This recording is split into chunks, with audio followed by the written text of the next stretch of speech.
ఇప్పుడు దాకా ఎట్లా ఉండే మాకు గవర్నమెంట్ మాకు పేపర్ మిల్ వాళ్ళు 12% అమ్ముతుండ్రు. పేపర్ మిల్ వాళ్ళు మేము నోట్బుక్ వాళ్ళకి 12% అమ్ముతున్నాం, వాళ్ళు స్కూల్కి 12% అమ్ముతుండ్రు. అట్లా ఉంటుండే. ఇప్పుడు ఏం చేసిండ్రు, మేము కొనేది 18%, వాళ్ళకి అమ్మాలంటే 0% అమ్మాలంట, వాళ్ళు 0% బిల్ చేయాలంట. అది కుదరదు. ఎందుకంటే నేను స్టాక్ పెడితే ఈ పేపర్ కొన్ని వాళ్ళకి బాబు నువ్వు నోట్బుక్ వాడుతున్నావా టెక్స్ట్ బుక్ వాడుతున్నావా అని అడిగి అమ్మాలి. నేను కాదు సార్ నేను నోట్బుక్ వాడుతున్నా అంటే 0%, నేను టెక్స్ట్ బుక్ వాడుతున్నా అంటే నేను మీకు చార్జ్ చేస్తా అంటే కుదరదు కదా.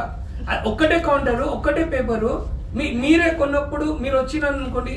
ఇంకోటి సార్ మన పేపర్లో A4 పేపర్ అని వస్తుంది కదా ప్యాకెట్లో, అది 18% అంట. అది బై డిఫాల్ట్ 18% వేసిండ్రు. ఇప్పుడు ప్లెయిన్ పేపర్ ప్లెయిన్ షీట్ మీరు నా దగ్గర వచ్చి కొంటా అంటే నేను మీకు అడగాలి, సార్ మీరు దేనికి వాడుతుండ్రు, ఇది నోట్బుక్కి వాడుతుండ్రా 0%, మీరు టెక్స్ట్ బుక్కి వాడుతుండ్రా 18%. అట్లా ఇట్లా అమ్మగలం మేము బిజినెస్. గవర్నమెంట్ ఇంత ఘోరంగా పేపర్ ఇండస్ట్రీకి చేసేసింది సార్. బహుశా వాళ్ళకి ఐడియా లేదా, లేకుంటే వాళ్ళు అర్థం కాకుండా వాళ్ళే చేస్తుండ్రా మాకు. ఎందుకంటే మేము పేపర్ ట్రేడర్స్ అందరం చాలా ఇబ్బందిలో ఉన్నాం. ఇప్పుడు నోట్బుక్ పేపర్ ఏమో 0% అంట, దానిపైన కవర్ ఏమో 18% అమ్మాలంటాను. Sir, everyone of you is carrying paper.